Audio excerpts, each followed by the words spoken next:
एक स्त्री के लिए कौन सी चीज कीमती होती है। नमस्कार प्रिय दर्शकों, आज एक बार पुनः आप सभी का स्वागत है। प्रिय दर्शकों, आज का यह प्रसंग बड़ा ही ज्ञानवर्धक है और आइए जानते हैं इस कहानी के माध्यम से कि आखिर एक स्त्री के लिए कौन सी चीज कीमती होती है।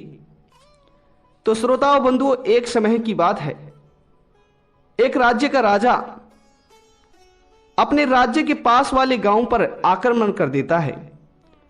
मित्रों, वह राजा उस गांव के तमाम पुरुषों से बहुत ही नाराज था और उस गांव में बहुत सारा धन भी था। इसलिए वह राजा उस गांव पर आक्रमण बोल देता है और उस गांव में जितना भी धन होता है सारा धन लूट लेता है। हर एक के घर में घुस घुस कर उनके घर को लूट लेता है और उनके घर को बेघर कर देता है। उस गांव के सभी लोगों को भूखा मरने के लिए छोड़ देता है। श्रोताओं बंधुओं, फिर वह राजा एक एक करके उस गांव के सभी पुरुषों को मारता है, सभी पुरुषों को मौत के घाट उतार देता है। श्रोताओं बंधुओं, उसके बाद में उस गांव की सभी स्त्रियां उस राजा के पैरों में गिर जाती हैं और गिड़गिड़ाने लगती हैं। बंधुओं, उसके बाद में उन स्त्रियों की इस हालत को देखकर और उस राजा के मन में दया भाव आ जाता है। और श्रोताओं, ये किसी ने सत्य ही कहा है कि जिसके हृदय में भगवान वास करते हैं उसके मन में दया और भाव तो और प्रेम तो होता ही है। श्रोताओं, यह देखकर उस राजा के मन में दया आ गई, भाव आ गया और उस राजा ने बहुत सोच विचार किया कि मेरी दुश्मनी केवल इस गांव के पुरुषों से है और मुझे केवल इस गांव से धन चाहिए और इस गांव के पुरुषों की आहुति चाहिए। परंतु आखिर इन स्त्रियों ने मेरा क्या बिगाड़ा है, मैं इनको क्यों मार रहा हूं। और दर्शकों, यह सोचकर राजा भी बहुत ही चिंतित हो जाता है कि मैं कितना नासमझ हूं, जो केवल पुरुषों के साथ साथ ही और पुरुषों की गलती की वजह से इन स्त्रियों का भी वध कर रहा हूं। और श्रोताओं, ये किसी ने सत्य ही कहा है कि कभी भी एक स्त्री का वध नहीं करना चाहिए। तो श्रोताओं बंधुओं, उसके बाद में राजा रात भर बहुत सोच विचार करता है और फिर राजा दूसरे दिन उस पूरे गांव में यह ऐलान कर देता है कि दूसरे दिन का सुबह होने तक इस गांव की सारी स्त्रियां अपना जितना भी कीमती सामान है उसे लेकर इस गांव से निकल जाए। इस नगर की सभी स्त्रियां इस गांव को छोड़कर चली जाए, परंतु वे केवल अपने कुछ कीमती सामान को लेकर ही जा सकती हैं। वे स्त्रियां केवल एक टोकरी को साथ लेकर जा सकती हैं और अपने पति को भी यहीं छोड़ कर जाना पड़ेगा, अपने पुत्र को भी यहीं छोड़कर जाना पड़ेगा। केवल स्त्रियां ही इस गांव को छोड़कर जा सकती हैं और उनका जो कीमती सामान है उसे भी लेकर जा सकती हैं। श्रोताओं बंधुओं, इस प्रकार उस राजा ने अपने सेनापति द्वारा पूरे गांव में यह ऐलान करवा दिया। उसके बाद में वे सभी स्त्रियां राजा की इस बात को सुनकर बहुत ही भयभीत हो जाती हैं। उस नगर के कई लोग तो राजा के बारे में अच्छा भला कहते हैं कि यह राजा कितना दया भाव है, और कई लोग कहते हैं कि इस राजा ने यह कैसे धर्म संकट में डाल दिया है। भला एक स्त्री अपने पति और पुत्र को मरने के लिए कैसे छोड़ सकती है। और श्रोताओं, ये किसी ने सत्य ही कहा है कि एक पतिव्रता स्त्री कभी भी अपने पुत्र और अपने पति और अपने कुटुंब को खतरे में नहीं देख सकती है। अपने जीवन के लिए अपने कुटुंब को समस्या में नहीं डाल सकती है। तो श्रोताओं बंधुओं, राजा के इस ऐलान को कोई भी झूठा नहीं कर सकता था और फिर सभी स्त्रियां रात भर इस चीज को सोचती रही कि अब हम अपने पुत्र, अपनी संतान, अपने पति को इस खतरे में छोड़कर कैसे जा सकते हैं। भला इनके जीवन में ही हमारा जीवन है। अगर हमारा पुत्र ही नहीं रहेगा, हमारी संतान ही नहीं रहेंगी, हमारे पति ही नहीं रहेंगे तो भला हमारे जीने का क्या मतलब है।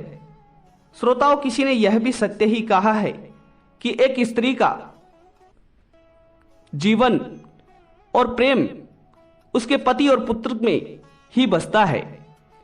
श्रोताओं बंधुओं, उसके बाद सभी स्त्रियां रात भर सोचती रही और जैसे ही दूसरा दिन होता है, सुबह का होता है, तो सभी स्त्रियों ने एक टोकरी में अपना अपना कीमती सामान भर लिया। कुछ स्त्रियों से वे टोकरी उठ रही थी तो कुछ स्त्रियों से वे टोकरी नहीं उठ रही थी, परंतु जैसे तैसे करके वे सभी उस टोकरी का भार अपने सिर पर मंडकर जा रही थी। श्रोताओं, जब ये सभी स्त्रियां उस गांव को, उस नगर को छोड़कर जा रही थी तो उस गांव की ही सीमा पर वह राजा खड़ा था।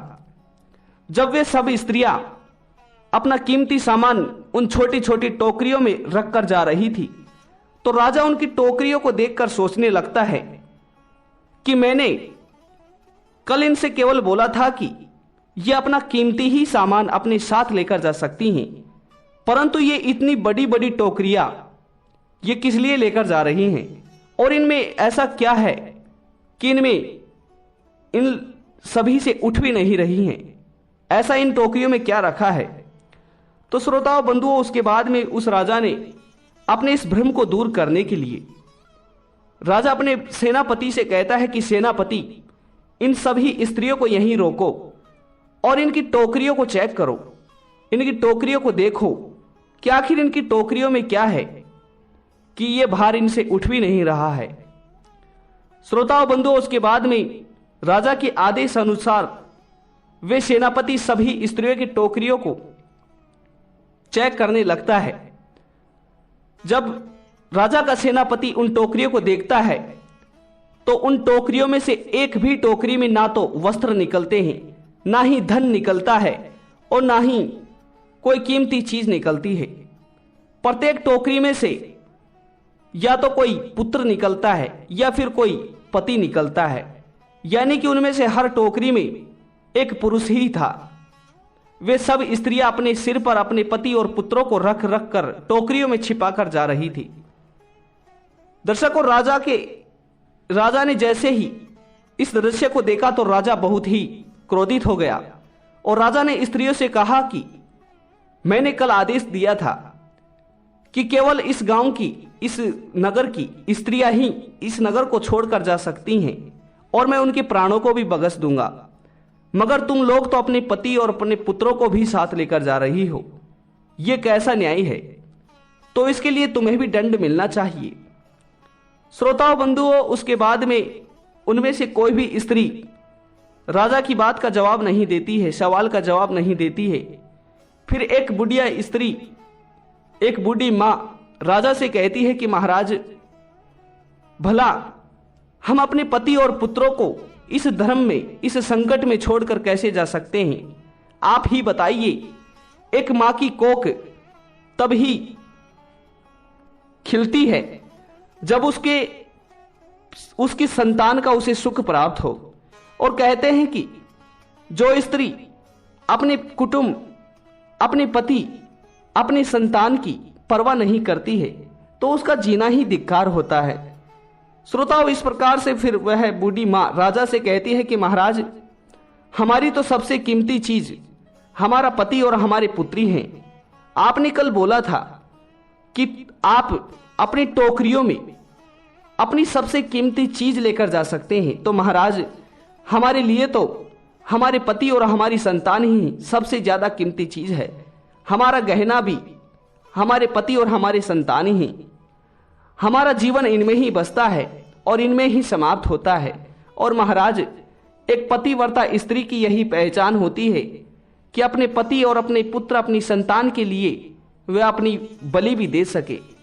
इसलिए महाराज, चाहे आप हमें दंड ही दीजिए, मगर हम अपने पुत्र और अपनी संतानों को इस तरह संकट की घड़ी में छोड़कर नहीं जा सकते हैं। श्रोताओं, उस बूढ़ी मां की इस बात को सुनकर और उन गांव की सभी स्त्रियों के प्रेम को देखकर वह राजा मन ही मन सोचने लगता है कि जिन स्त्रियों का प्रेम अपने कुटुंब, अपने परिवार, अपनी संतानों के लिए इतना हो, तो उनके नगर पर आखिर कौन राज्य कर सकता है। अगर इनके नगर पर कोई राज्य कर भी लेता है तो कुछ ही दिनों में ऐसी पतिव्रता स्त्रियां उस राज्य को उजाड़ भी सकती हैं। तो श्रोताओं बंधुओं, फिर राजा उस बूढ़ी मां की बात को सुनकर बहुत प्रसन्न होता है। तो श्रोताओं बंधुओं, आज की हमारी इस कहानी से यही दिखाई पड़ता है कि एक पतिव्रता स्त्री के लिए अपना परिवार, अपनी संतान और अपने पति ही सबसे ज्यादा कीमती होते हैं। तो प्रिय श्रोताओं बंधुओं, इस कहानी के बारे में आपकी क्या राय है, कमेंट बॉक्स के माध्यम से अवश्य बताइएगा।